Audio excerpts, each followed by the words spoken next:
Hello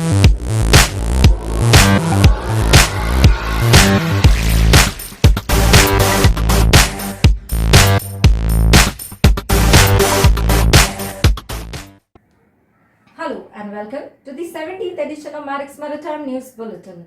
These are the headlines on Monday, 8 June 2020. MASA and FOSMA charter 4 flights to transport Indian seafarers.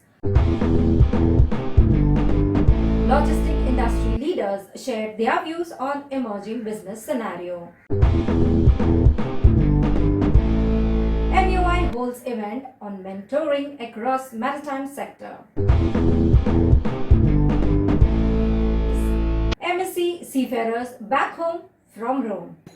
And now the news in detail. To help Indian seafarers battle the tough times amid the COVID-19 pandemic, Apex Indian maritime bodies MASA and FOSMA have joined hands to transfer ship staff across the globe through chartered flights. During this month, MASA and FOSMA will operate 4 chartered flights from India to Qatar.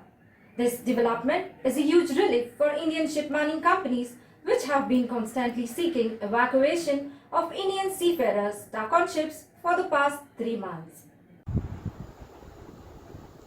I introduce myself as Captain Prashant Ranganekar, Chairman of MASA, and I am also the CEO of Elegant Marine Services Private Limited, representing Fleet Management Limited, one of the largest and most compassionate employers of Indian seafarers, managing 550 ships trading internationally. Challenges, they say, bring the best in people and organizations. One such challenge is the COVID-19, which the world is gripped and under lockdown for 2.5 months. Among these chaos, the only transport which is working without a break is the transport of goods by sea. Seafarers remain the heroes of the world, bringing in supplies and delivering them to every port of the world without any day off, even when the rest of the world is under complete lockdown. The members of MASA represent some of the leading companies who engage Indian seafarers who work on these ships. In fact, between us, MASA, and our industry associates, FOSMA, we represent more than 80% of the Indian seafarers who serve on ships trading worldwide, including cruise ships and the offshore vessels. It then becomes our collective duty to bring them back to their families when their duty is over and replace them with others who are yearning to get back to work. Now, with international commercial flights yet to operate in and out of India, the mantle of bringing back our seafarers has been taken up collectively by MASA and FOSMA. Hence, the two leading associations got together and decided to charter flights from India with Delhi as the starting point to Doha and back. This has its own challenges, and the two associations have been working round the clock with travel partner ATPI to make it possible. Of course, none of this is possible without the unflinching support of the Director General of Shipping, the Ministry of Shipping, Ministry of External Affairs, DGCA, MHA, and other officials. In fact, Shri Amitabh Kumar, Director General of Shipping, and the senior official, Captain Daniel, has been working relentlessly with us without any break to coordinate among various sections of the government to make this happen. The result of this is that we had our first chartered flight going out of Delhi to Doha on the 3rd of June with 120 seafarers. Today, the 7th of June, we again had our next flight with almost 150 plus seafarers going to Doha, from where they will connect to commercial flights to about 20 odd worldwide destinations. The most important part is that today the industry will witness its first charter flight exclusively dedicated in bringing back about 150 seafarers from various countries, and today, in a way, this is a golden letter day in the history of shipping. There could not have been a better collaboration among all stakeholders with a single purpose of making crew change possible in foreign ports, in spite of shutdown of international flights in India. With about 10,000 plus seafarers to bring back, going ahead, MASA and FOSMA has lined up more such chartered flights every 4 days. That is 11th, 15th, 19th, 23rd, 27th, and also the 1st of July. We will move ahead to charter more flights if the situation demands. I want to conclude by profusely thanking the Indian High Commission in Qatar, our industry mentor, the Director General of Shipping, Ministry of Shipping, MEA, DGCA, Ministry of Home and Family Welfare, Qatar Airways, ATPI, MASA FOSMA Secretariats, and of course the collective goodwill of our member lines and the industry in making these charter flights possible. Thank you. It continues to be our priority to relieve Indian seafarers at foreign ports. To make this happen, FOSMA and MASA jointly have embarked on a project involving several chartered flights. These chartered flights are intended to operate from India to Doha and also from Doha back to India. The joining seafarers will fly from India to Doha, and from there they will take various commercial flights operated by Qatar Airways onto the various locations all over the world and arrive at the vessels.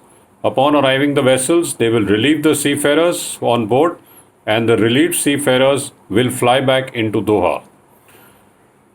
All the seafarers from various locations will collect back at Doha, from where they will be flown back to India on the next chartered flight. This entire process will last 4 days. So we'll have a flight taking off every 4 days, and then on its return leg, it is intended to bring back the seafarers who have been relieved by the seafarers who have flown out of India 4 days prior. We hope to relieve maximum number of seafarers through this particular endeavor of ours over the times to come. None of this would have been possible if we would not have got active support, guidance and assistance at all stages from the Director General of Shipping and his entire team. They work with us day and night together to make this happen, and it is for the benefit of the entire industry. We are very glad to say that this could have had happened today only because of this.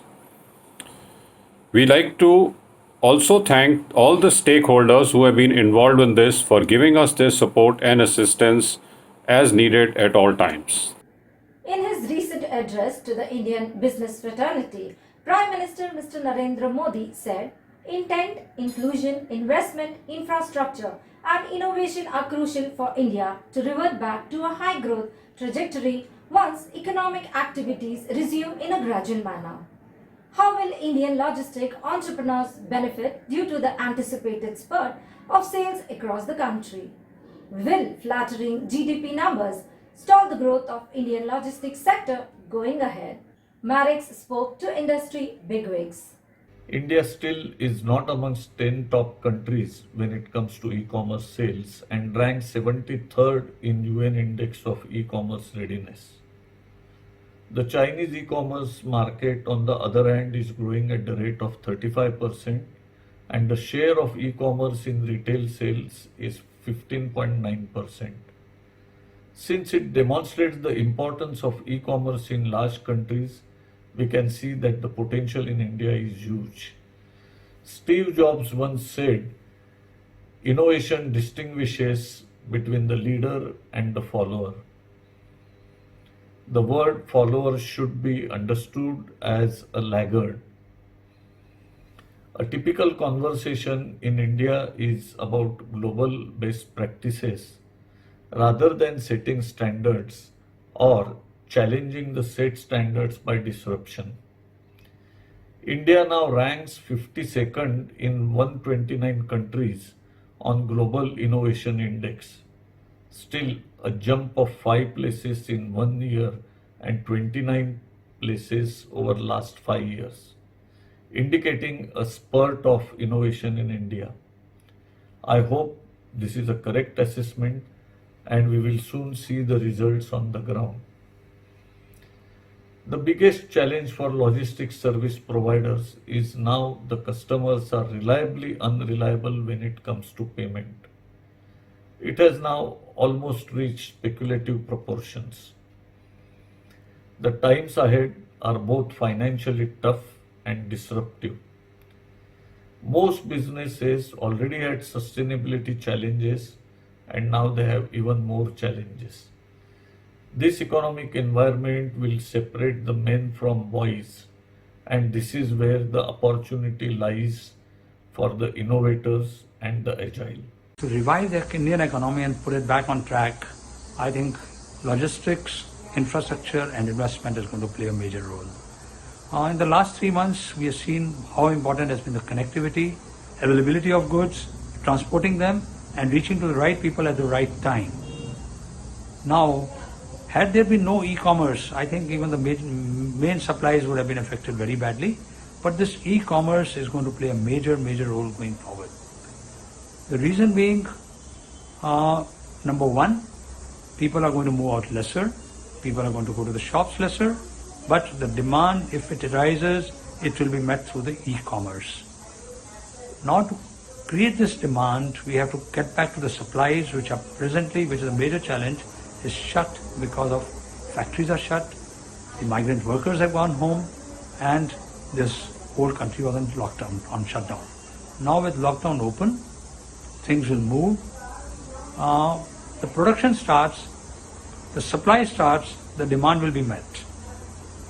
Benefits of e-commerce, I think one doesn't have to, one has seen in the last 3 months, day in and day out, everything has happened through e-commerce.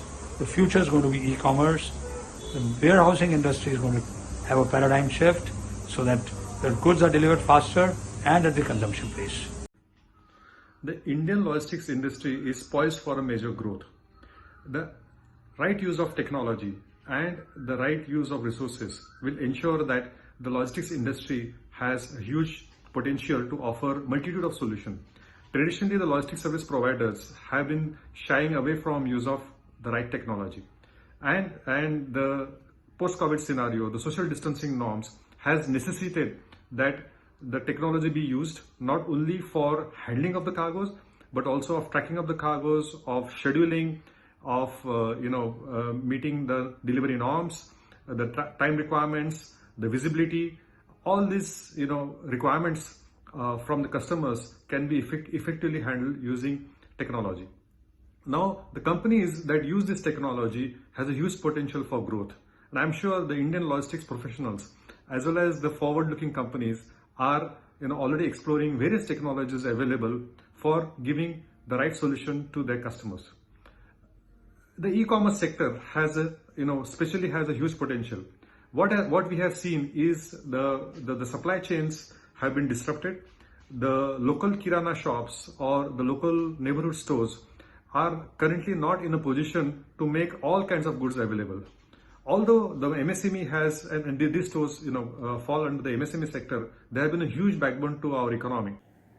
India's oldest union of Merchant Navy officers, the Maritime Union of India, MUI, has always supported its members by ensuring upgrading of their professional values, technical, legal and commercial knowledge and add-on qualifications to the utmost in a very competitive shipping scenario. To discuss the key issue of mentoring in the Merchant Navy workforce, MUI recently organized a virtual interaction titled Vasudeva Kutum of Maritime Spectrum. Several senior leaders of the Indian maritime industry presented at this meeting. The COVID-19 pandemic has created a lot of uncertainty amongst the seafarer community. Due to long extended contracts, seafarers are going through a very difficult time with the work, fatigue, stress, anxiety all over the time.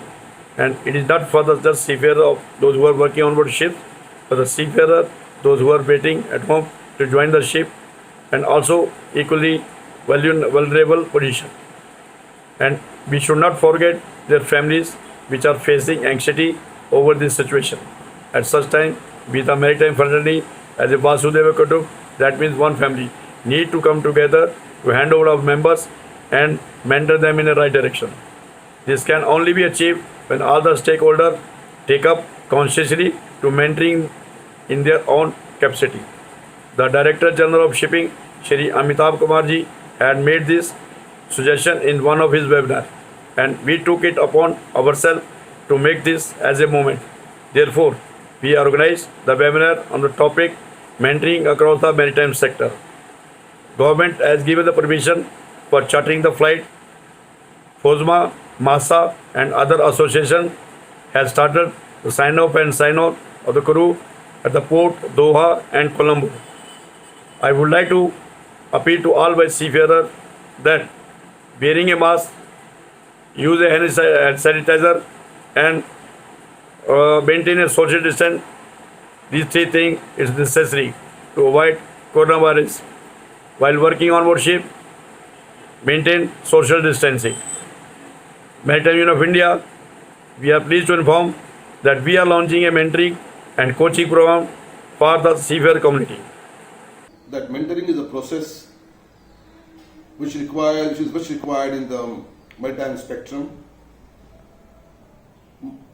Mentoring is not about passing on the information, knowledge or skill set, but it's about building a character of a mentee. All across the world, the mentors and mentee is a relationship which is based on the trust and evolves in building a character. Maritime spectrum requires this kind of character building today in India as well. In next 10 years, India will be a powerful country in terms of demographic dividend. And if we start building the characters now on maritime sector, in maritime industry, definitely it will yield us a long yielding goals. Incorporate social mentoring to develop a gender neutral mindset throughout the shipping. Social mentoring should be incorporated through the entire supply chain of sailing profession, right from the point where a cadet is inducted into a shipping institution and to the point of retirement in his or her career.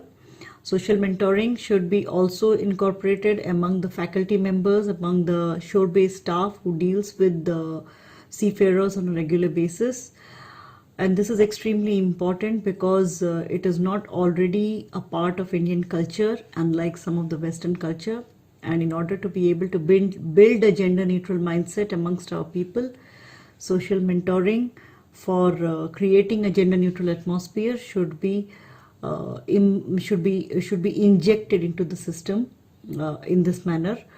And we believe and we have seen that it resolves many of the issues which currently exist amongst seafarers and are attributed to having both male and female seafarers sailing on ship. We have seen that these problems can be resolved right from the root if social mentoring is formalized in the institutions and in the shipping companies. Recently, a number Indian seafarers employed on MSC ship management vessels got back to India from Rome. The Indian ambassador to Italy, Mrs. Rinat Sandhu, met the departing seafarers at Rome airport. Following the many rapid changes in the MET sector, training for the e-trainer has attained tremendous importance. Seizing the initiative in this regard, the Maritime Trainers Guild (MTG) held an online workshop over the weekend. Thank you very much for your overwhelming response to our TET module. Well, we are all geared up now for the TET Advanced course the coming weekend. 100 plus applications have already been received and we are in the process of sending you the invites. Your keen interest has motivated us to do further research so that we can deliver the best in the advanced course. In similar lines to TET, we are also thinking of developing TEL. TET, train the e-trainer, TEL, train the e-learner, as per the clause 11.2 of DGS Training Circular 19 of 2020. Happy to share knowledge always. MTG held a webinar on Saturday 6th and Sunday 7th June. There were 2 sessions of 3 hours each. The workshop was titled Training for the E-Trainer, covering a structured course for e-trainers. This was followed by an examination online with a certificate on satisfactory completion. A surprising number, about 1,000 trainers, attended this webinar on Zoom and YouTube. The webinar was very interesting and conducted very well. I am amazed at the high level of presentations. The audience would have benefited greatly. I understand that this will be followed by a 12-hour advanced course in the very near future. I wish them all success. During During these difficult times for seafarers worldwide, Mumbai Port stole the show with more than 2,000 crew changes with proper medical tests. Mumbai Port is very proud to achieve this feat. Mumbai Port has till date taken about 899 crew members who have got down at Mumbai Port, coming in 4 cruise ships. We have made special arrangements for these cruise ships, and now 13 more cruise ships are coming here with about 12,000 passengers. We are facilitating our seafarers to get down at Mumbai, and then they can travel from here all over. The arrangement which we have made is like this, that as soon as the ship comes, we put the ship in the anchorage. Anchorage is in the sea.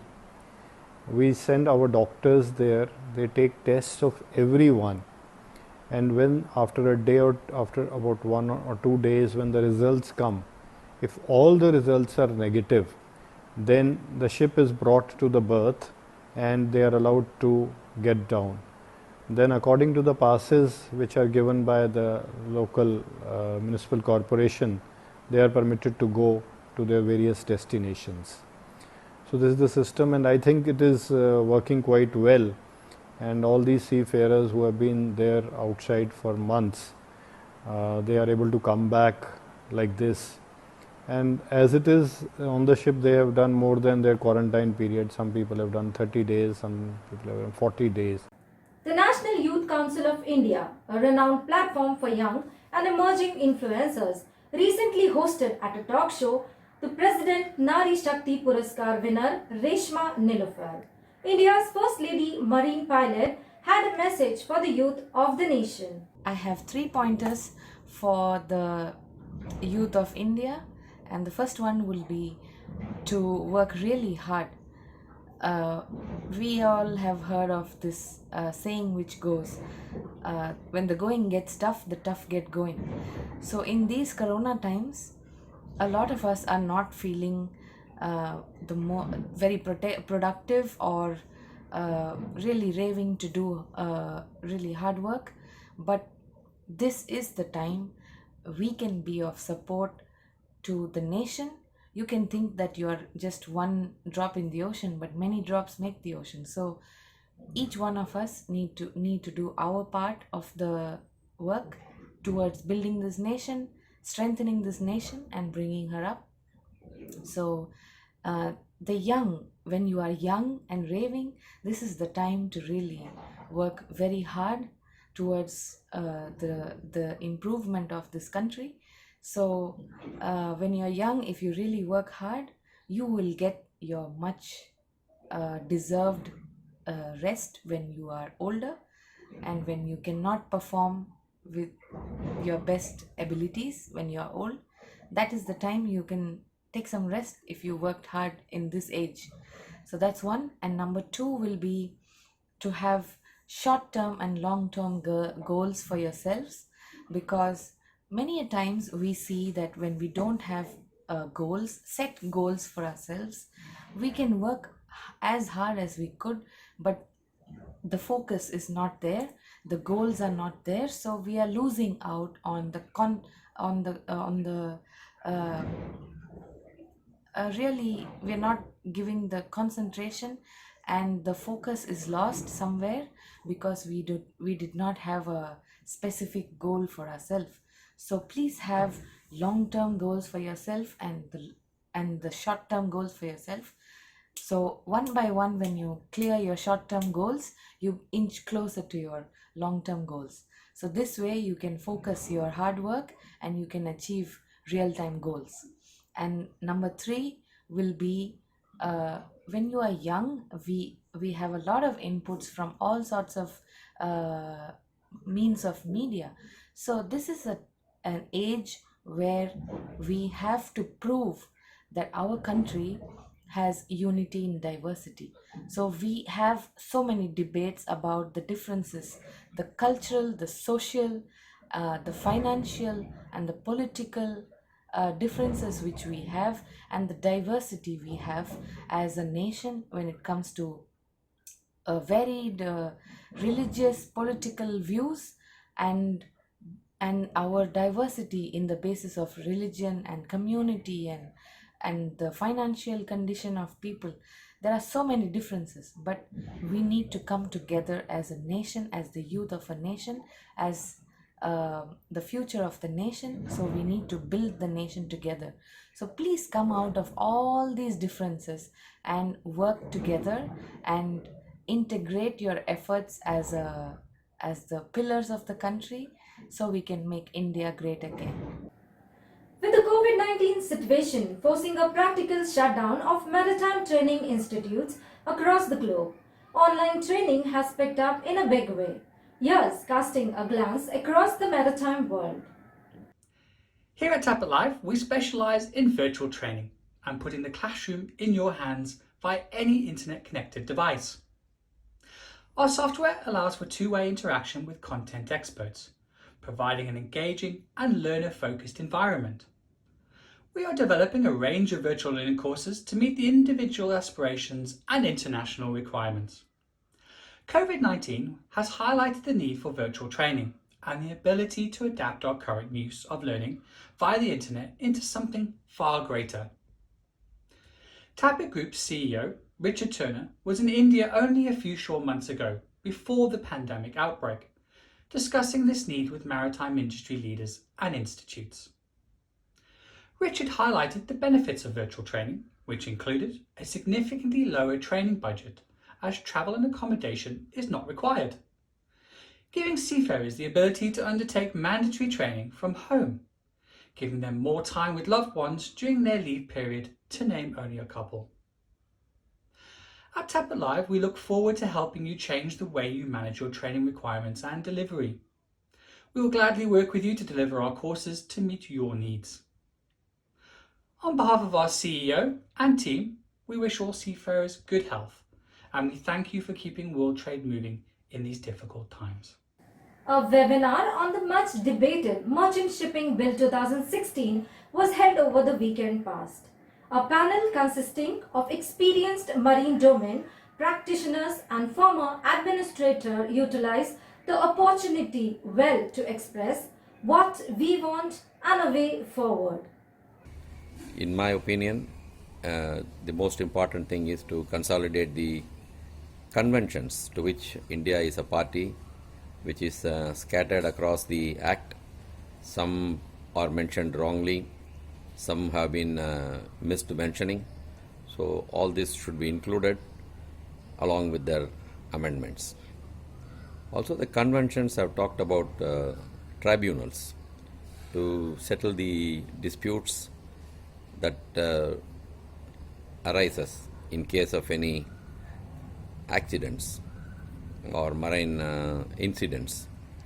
So the Act must have a tribunal mechanism inside which can take care of the dispute resolution.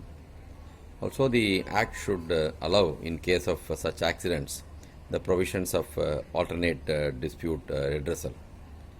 The Seafarer section, it clearly omits the effective use of anything outside the Act, and it has appointed a tribunal only to hear and adjudicate matters relating to the litigation between the owner, unions, and the other matters are not in the purview. So all this can be brought under the tribunal, so the matters can be easily settled. Also, under the Salvage Convention, there is scope for such tribunals when there is a problem of difference of opinion and a difference in the claim and the settlement. In the salvage, we have found during the one or two incidents that took place on the coast, there is a delay for the salvers to bring in the equipment because of the other acts step in, like the Customs Act says a vessel come to do salvage has to be cleared in a customs notified port, and then she will be an entered vessel.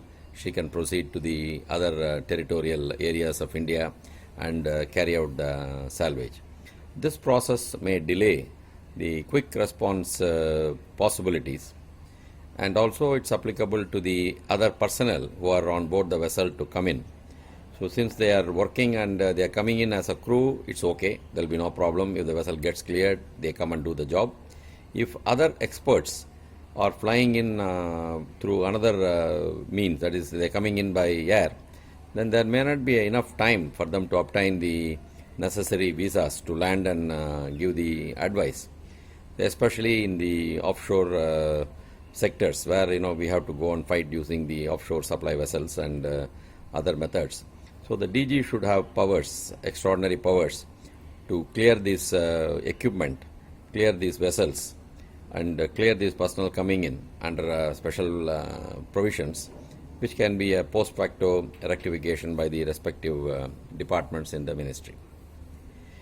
And I also find in the punishment section 14, the punishments have been increased many folds from the Merchant Shipping Act 58.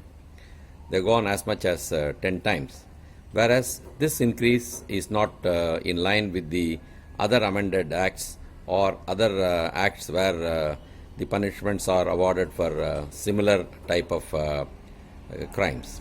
Bringing together professionals from the Indian shipping industry to discuss the new merchant shipping bill.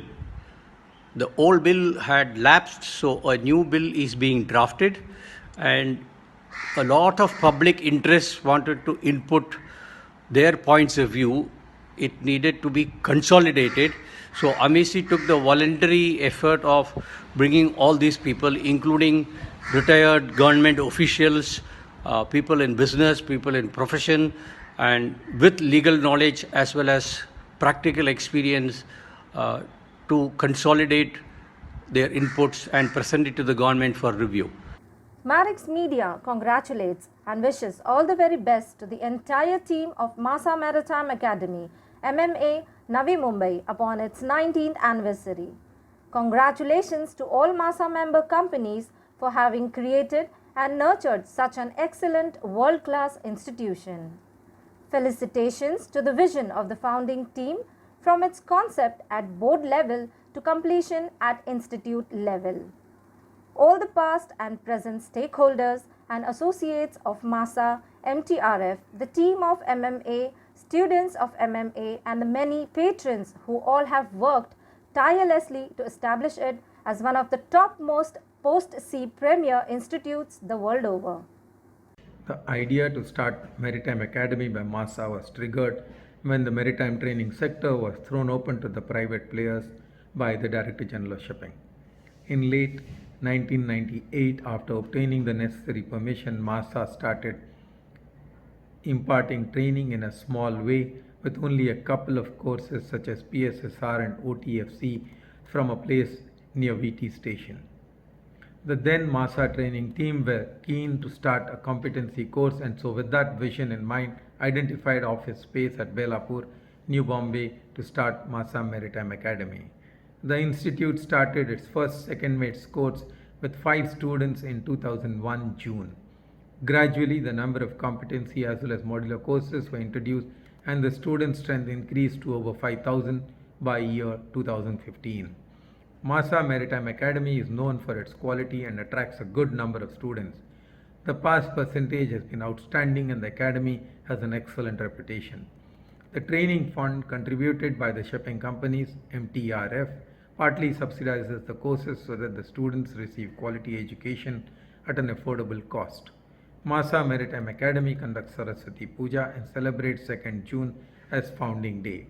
I congratulate the Academy on completion of 19 years and wish them all the very best.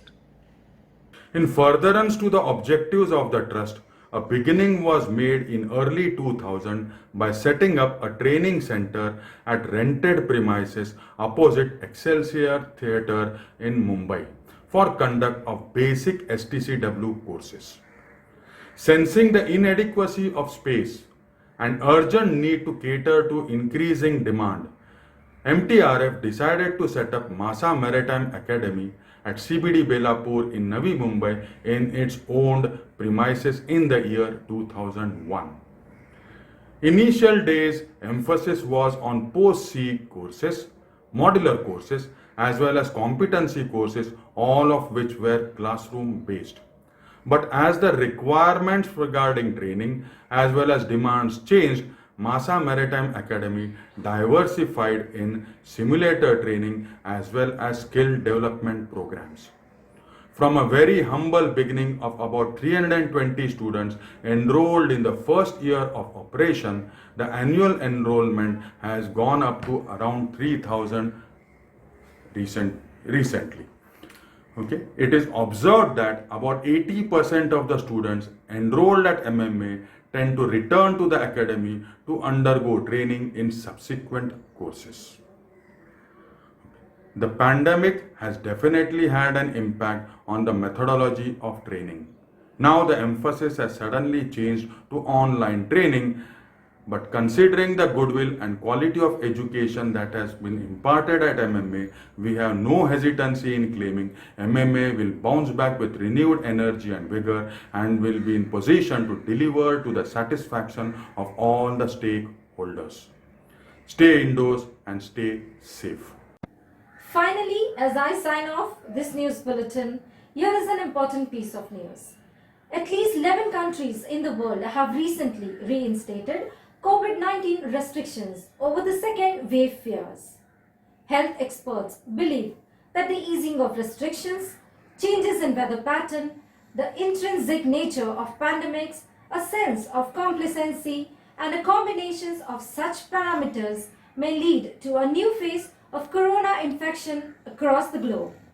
So please continue to observe hygiene protocols and strictly observe social distancing norms as June onwards, countries worldwide enter the unlock mode. Thank you for watching this news bulletin. See you all next Monday.